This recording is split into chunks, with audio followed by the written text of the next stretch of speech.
All right, let's dive into a classic. We're going way back to 1890 for a book that, believe me, still packs a serious punch. We're breaking down Charles Spurgeon's Around the Wicket Gate. Now, this is a short, powerful book written for a very specific group of people, those who are drawn to faith, who are curious, but are kind of stuck hesitating right on the edge just outside the entrance. And Spurgeon, well, he does not mince words. He opens with this incredibly powerful warning, setting the stakes as high as they can possibly be. Yeah, for him, being almost saved is maybe the most dangerous place you could possibly be. He says it's like drowning right next to Noah's Ark. So, to really unpack his argument, we're going to follow the 5 stages of the journey he lays out. We'll start by understanding the destination itself, then look at the dangers along the way, the one solution he proposes, the roadblocks that stop people, and finally, what life actually looks like once you're on the other side. Okay, first up, the Wicket Gate. So what is this thing? What's this central metaphor all about? So this term actually comes from another super famous book, The Pilgrim's Progress. A wicket gate was just a small door for people built into a much larger wall. For Spurgeon, it's the perfect picture of the single, narrow entry point to a life of faith, and that entry is simply trusting in Jesus Christ. So that leads us to the seeker's danger. According to Spurgeon, what kicks this whole journey off in the first place? Why even start looking for the gate? Spurgeon calls this moment an awakening, a sudden, serious concern for your soul, for your standing with God. But his analogy is what's so brilliant. He says it's like waking up in the middle of the night and your house is on fire. What do?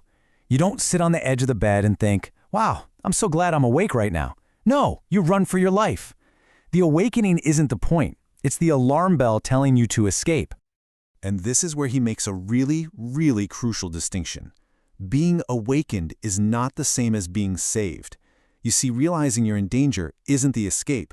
Knowing you're bankrupt doesn't suddenly put money in your account. And feeling the pain of a wound, well, that's not the cure, is it? He warns that one of the devil's oldest tricks is to make people feel satisfied with just feeling bad, mistaking the diagnosis for the actual treatment. So, if waking up to the problem isn't the solution, what is? Well, for Spurgeon, every single signpost on his map points in one direction, to Jesus. And Spurgeon is, well, he's really emphatic about this. He says the only hope for anyone is found completely and totally in Jesus. He argues that this idea of a joint effort, where Jesus does his part and we do ours to finish the job, is just deeply offensive. He basically asks, would you really try to stitch your own filthy rags of good deeds onto Christ's perfect robe of righteousness? For him, that's a hard no. He uses this incredible story to explain it. Imagine 2 men are drowning. Rescuers on the shore throw a rope. The first man grabs it and gets pulled to safety. The second man, though, sees a big floating log nearby. It looks stronger, way more substantial than that thin little rope, so he grabs that instead. But of course, the log has no connection to the shore, and he's just swept away. The point is, it wasn't about how strong the first guy's grip was. It was about what he was holding on to, the thing that was actually connected to rescue. Okay, but if the gate is open and the solution is that clear, why do people hesitate? Why do they just stand there? Well, Spurgeon gets right into it, tackling the most common roadblocks to faith head-on. A huge one is just feeling unworthy, right? The feeling that your past is just too dark. People ask, what if I've sinned too much? Is it too late for me? Spurgeon's response here is just brilliant and completely counterintuitive. He says that if you're a great sinner, you actually have an opportunity to give Christ great honor. Think about it. Trusting a doctor to cure a common cold, that's no big deal. But trusting him with a deadly disease, that shows real faith in his skill. In the same way, he says, trust in Christ to save you from great sin brings him even greater glory. All right, next up is a different kind of hindrance. This idea that faith is some kind of complex, mystical thing that's just too difficult for an ordinary person to ever grasp. But Spurgeon just flips this on its head. He says no, faith is profoundly simple. The problem isn't its complexity, it's our own unwillingness to believe God is being totally straightforward with us. He tells this little story about a Sunday school teacher who offered his fancy watch as a gift. Most of the boys politely refused, thinking it had to be a trick. But the simplest child in the class just said thank you and took it. Why? He was the only one who actually believed the teacher meant what he said. Now we get to what might be the toughest one of all.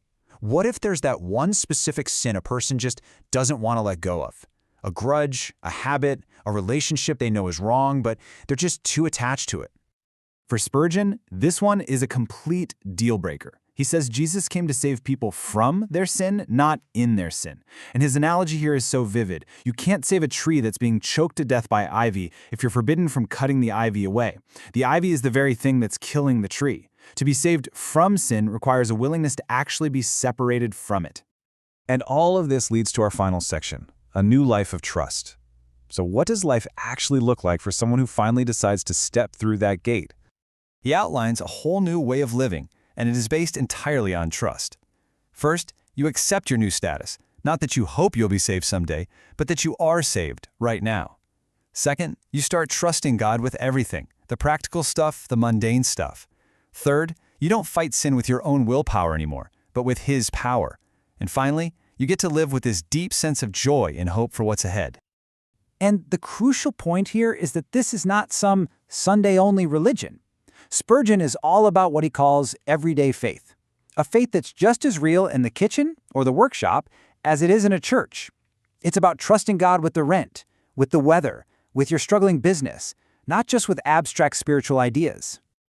So, to bring it all together, what Spurgeon gives us is this really clear and direct map. It's a journey that starts with that alarm bell, the awakening to your own spiritual danger. It points you to one single all-sufficient solution in Jesus Christ. The way you get there is through a simple, childlike act of faith. And that one act unlocks a completely new life of everyday, practical trust. In the end, Spurgeon does not let his reader off the hook. He leaves them with a stark, unavoidable choice, one that's designed to push that hesitant person right off the fence. He asks, point blank, will you keep your sin and go to hell, or will you leave your sin and go to heaven? It's a challenging question, and it's meant to force a decision from anyone lingering just around the wicket gate.